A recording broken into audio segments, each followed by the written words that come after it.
नमस्कार, सुबह के 10 बजने वाले हैं। वक्त है अपना बिहार का और मैं हूं आपके साथ विभा उपाध्याय। बुलेटिन में सबसे पहले बात नीतीश कैबिनेट के विस्तार की, जो कि आज होने वाली है। सरसा के सोनबरसा से जेडीयू के विधायक रत्नेश सदा मंत्री पद की शपथ लेते आपको नजर आएंगे। राजभवन के दरबार हॉल में इसकी पूरी तैयारी की जा चुकी है। रत्नेश सदा को पूर्व सीएम जीतन राम मांझी के बेटे संतोष सुमन के इस्तीफे के बाद मंत्रिमंडल में जगह दी जा रही है। रत्नेश सदा 2010 के बाद से लगातार जेडीयू के विधायक हैं और जनता में उनकी अच्छी पकड़ है। लेकिन सवाल यहीं से उठता है, सवाल ये कि क्या रत्नेश सदा मांझी की कमी की भरपाई कर पाएंगे।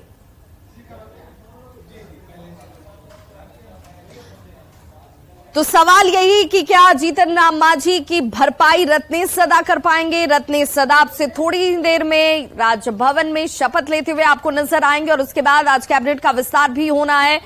और हमारे सहयोगी रजनीश हमारे साथ इस वक्त सीधे लाइव जुड़ गए हैं। रजनीश, सबसे बड़ा सवाल यही कि आखिर जिस कैलकुलेशन की, जिस समीकरण की, जिस अंक गणित की बात राजनीति में की जाती है, वही साधने की कोशिश नीतीश कुमार भी कर रहे हैं। क्या ये कैलकुलेशन बराबर होगा, ऊपर नीचे हो सकता है, या इसकी पीछे की और भी कोई स्ट्रैटेजी नीतीश कुमार की तरफ से रखी गई होगी?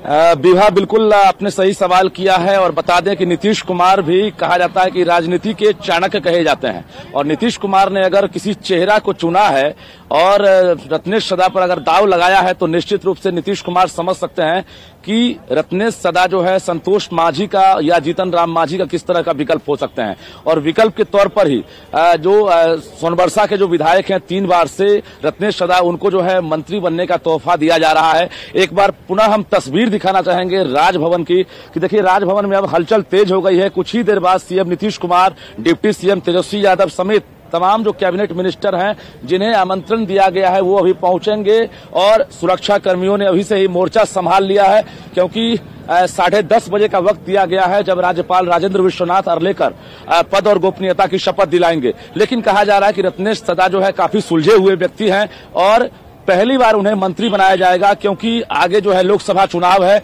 और मुसहर समुदाय से आते हैं। तो सीएम ने उन्हें पहले ही कह दिया है कि आपको पटना नहीं छोड़ना है, आप पटना में रहिए।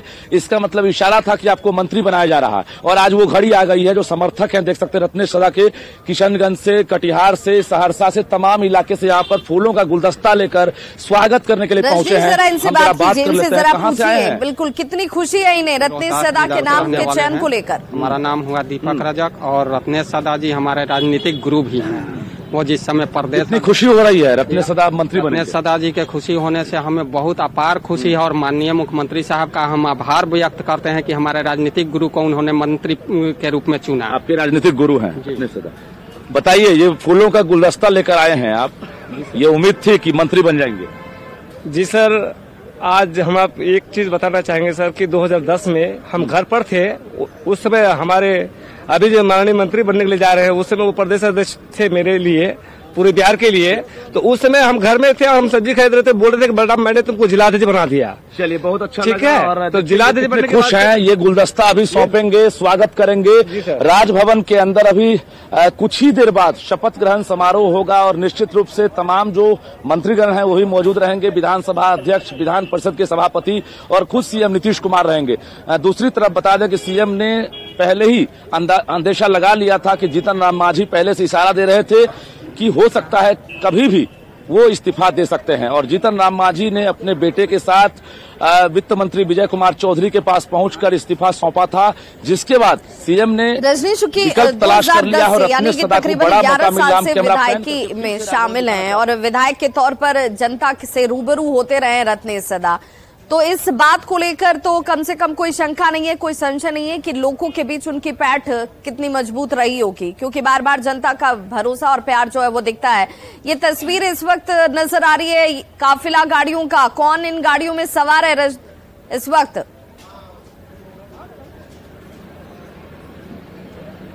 देखिए, लगातार अभी मंत्रियों के पहुंचने का सिलसिला शुरू हो गया है और बता दें आपको कि 10:15 बजे सीएम नीतीश कुमार के पहुंचने का समय है। उसके बाद डिप्टी सीएम तेजस्वी यादव पहुंचेंगे, लेकिन रत्नेश सदा को बड़ा मौका दिया जा रहा है। आज संतोष मांझी की वो जगह लेंगे और कैबिनेट का आज विस्तार भी होगा। तो कुल मिलाकर ये कहें कि एक बड़ा तोहफा सीएम नीतीश कुमार आज देने वाले हैं। रत्नेश सदा जो है उनके बारे में कहा जा रहा है काफी सुलझे हुए व्यक्ति है और सीएम नीतीश कुमार ने यही वजह है कि जोड़ घटाव करके समीकरण को बैठा लिया है और समीकरण देख लिया है कि आखिर संतोष मांझी का विकल्प ये कैसे ले सकते हैं। क्या 2024 या 25 में जो है रत्नेश सदा के जरिए जो है वो वोटर पर निशाना साधेंगे, उनको कितना फायदा होगा, तमाम चीजों का जोड़ घटाव करने के बाद सीएम ने ये फैसला लिया है और आज वो घड़ी आ गई है। समर्थकों के चेहरे पर जो है खुशी दिख रही है। साथ ही जदयू कोटे से आज रत्नेश सदा जो है मंत्री बनेंगे। उसके बाद राजभवन से बाहर जैसे ही निकलेंगे तो स्वागत की तैयारी में कार्यकर्ता और समर्थक जो है अभी से ही जुट गए हैं। बिल्कुल रजनीश, हम पहुंचेंगे, घड़ी का इंतजार है और हमारे साथ लगातार बने रहिए। जो इस वक्त आपको हुजूम नजर आ रही है, हुजूम समर्थकों की है, उन चाहने वालों की है जो रत्नेश सदा के चयन के साथ इनके नाम के जैसे ही चर्चा शुरू हुई उसके बाद उत्साहित नजर आए और आज वक्त भी है। राजभवन में थोड़ी ही देर में शपथ ग्रहण भी होने वाला है। आप हमारे साथ लगातार बने रहिए। अब जरा ये समझ लेते हैं कि सीएम नीतीश कुमार ने अपने कैबिनेट में जीतन राम मांझी के बेटे संतोष कुमार सुमन की जगह रत्नेश सदा को क्यों चुना है। रत्नेश सदा ही वो नाम क्यों?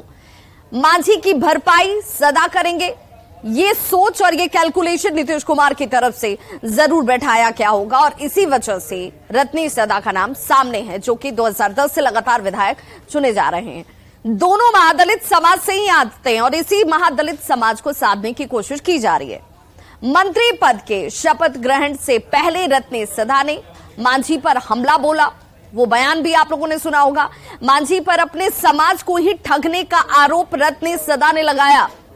मुसहर समाज के लिए जीतन राम मांझी ने कुछ नहीं किया। रत्नेश सदा सीधे और साफ शब्दों में और कड़े शब्दों में ये कहते नजर आए, शेर की खाल में भेड़िया तक कह दिया गया रत्नेश सदा की तरफ से जीतन राम मांझी को। रत्नेश सदा यही नहीं रुके, उन्होंने कहा कि खाल ओढ़कर मांझी समाज का नेता बने रहना चाहते हैं, समाज के लिए कुछ नहीं करना चाहते हैं। मांझी और रत्नेश सदा दोनों का ही करियर देखिए साथ साथ शुरू हुआ था, लेकिन उसमें जो दूरियां हैं वो आपको साफ बयानों से नजर आ रही होंगी। मांझी का सियासी करियर 1980 में शुरू हुआ। 1980 में मांझी ने कांग्रेस का दामन थामा। शुरू से ही मांझी बार बार पाला बदलते रहे। 2014 में नीतीश कुमार मांझी को सीएम बनाते नजर आए। जीतन राम मांझी के बेटे संतोष सुमन भी मंत्री बनते हैं। 2015 में मांझी ने हम पार्टी का गठन किया। जहां तक बात अगर रत्नेश सदा की कर ले तो रत्नेश सदा का सियासी सफर 1987 में शुरू हुआ। पहली बार 2010 में रत्नेश सदा विधायक चुने गए, विधायक बनते हैं और तब से लेकर लगातार 3 बार वो विधायक चुने गए हैं। अपने क्षेत्र में रत्नेश सदा की अच्छी पकड़ है, लोगों के बीच उनकी अच्छी पैठ है। सबसे अच्छी बात यह कि रत्नेश सदा पर कोई आपराधिक मामला दर्ज नहीं है। मांझी और सदा दोनों ही महादलित समाज से आते हैं और ये वो गणित है जिसे नीतीश कुमार साधने की कोशिश कर रहे हैं और इसीलिए कहा जा रहा है कि मांझी के बेटे संतोष सुमन जब मंत्रिमंडल से हटे, अब नीतीश कुमार ने रत्नेश सदा को मंत्री बनाना और अब से बस थोड़ी ही देर में शपथ ग्रहण भी आपको नजर आएगा। मांझी के परिवार के कई सदस्य जो हैं वो राजनीति में सक्रिय आपको नजर आते होंगे, जबकि रत्नेश सदा की अगर बात कर लें तो परिवार में वो अकेले ऐसे सदस्य हैं जो इस राजनीति में शामिल हैं। और रजनीश हमारे सहयोगी जो है वो लगातार हमारे साथ इस वक्त बने हुए हैं उसी ग्राउंड जीरो से, जहां पर राजभवन में अब से थोड़ी ही देर में शपथ ग्रहण समारोह जो है होने वाला है।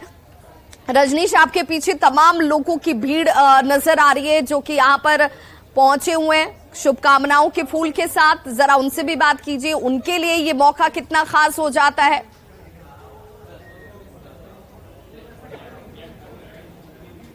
बिल्कुल विभा, देखिए और धीरे धीरे संख्या बढ़ती ही जा रही है।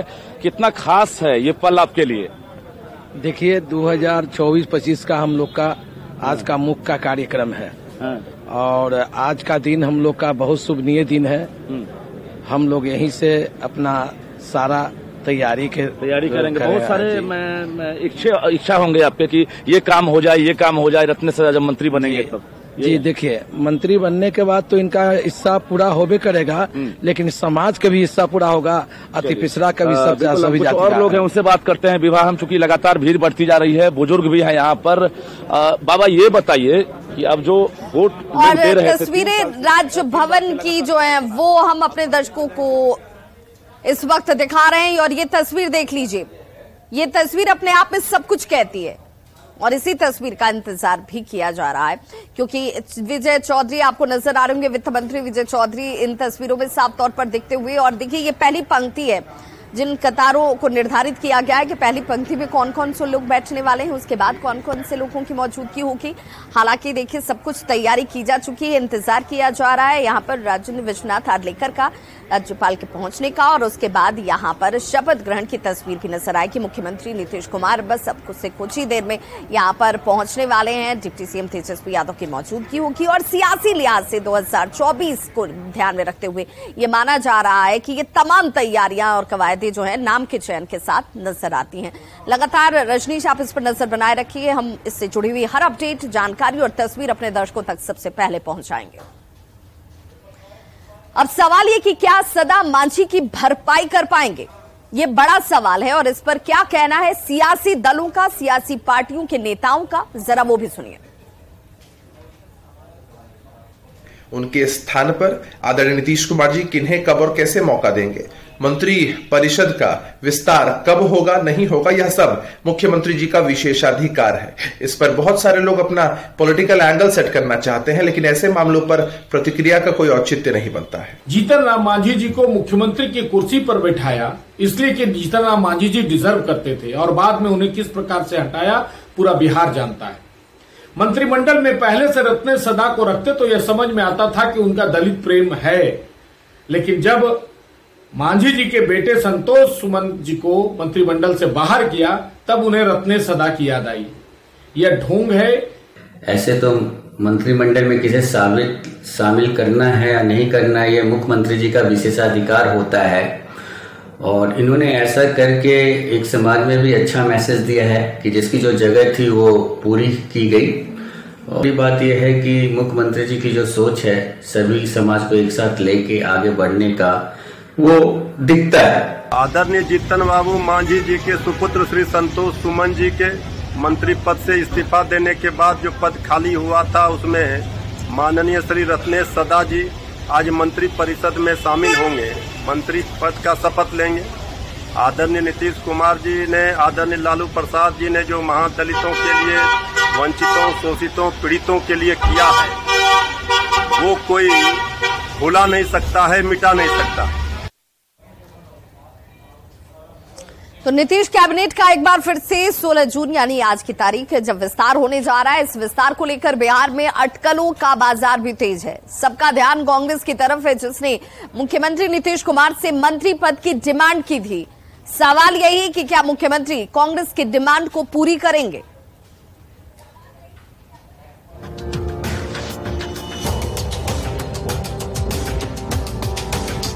हम के राष्ट्रीय अध्यक्ष संतोष कुमार सुमन के मंत्री पद से इस्तीफे के बाद नीतीश मंत्रिमंडल का विस्तार होने जा रहा है।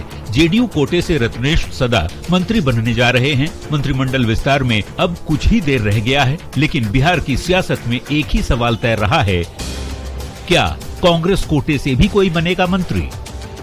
क्योंकि कांग्रेस के प्रदेश अध्यक्ष अखिलेश सिंह ने मुख्यमंत्री नीतीश कुमार से मिलकर कांग्रेस के 2 मंत्री पद देने की मांग की थी। तब मुख्यमंत्री नीतीश कुमार ने सारी चीजें उप मुख्यमंत्री तेजस्वी यादव पर छोड़ दी थी और कहा था कि तेजस्वी इस मामले को अपने स्तर पर तय करेंगे। हालांकि कांग्रेस बार बार कहती रही है कि मंत्रिमंडल विस्तार मुख्यमंत्री का एकाधिकार होता है, इसमें तेजस्वी यादव भला क्या कर सकते हैं। एक बार फिर से कांग्रेस के नेताओं ने ये उम्मीद जाहिर की है कि मुख्यमंत्री कैबिनेट के विस्तार में कांग्रेस का ख्याल रखेंगे। कांग्रेस के नजर में यह मुख्यमंत्री जी का विशेष अधिकार होता है, कब अपने मंत्रिमंडल का विस्तार करें, कब कुछ नए लोगों को उसमें जोड़ें। प्रदेश अध्यक्ष मिले थे तो हर पार्टी का अध्यक्ष, हर पार्टी के नेता चाहते हैं कि उनके लोगों को रिप्रेजेंटेशन और मिले और नुमाइंदगी मिले। यहाँ सब सरकार के साथ हैं और सरकार के कार्यक्रमों, नीतियों, पॉलिसीज के साथ रहेंगे। कांग्रेस कोटे से कोई मंत्री बनेगा या नहीं, इस पर आरजेडी और जेडीयू नेताओं का भी कहना है कि सीएम का जो भी फैसला होगा राजनीतिक तौर पर मजबूत रहेगा। हर पार्टी की ये इच्छा और महत्वाकांक्षा होती है कि उनकी उम्मीदवारी, उनकी दावेदारी सबसे अधिक हो, इसमें कुछ भी अप्रत्याशित नहीं है। लेकिन गठबंधन में हर फैसले गठबंधन के शीर्ष नेता मिल बैठ कर लेते हैं इसलिए आदरणीय नीतीश कुमार जी माननीय मुख्यमंत्री का विशेषाधिकार है, वो जो भी करे, जिनको भी कैबिनेट में शामिल करे ना करे, ये उनके ऊपर है।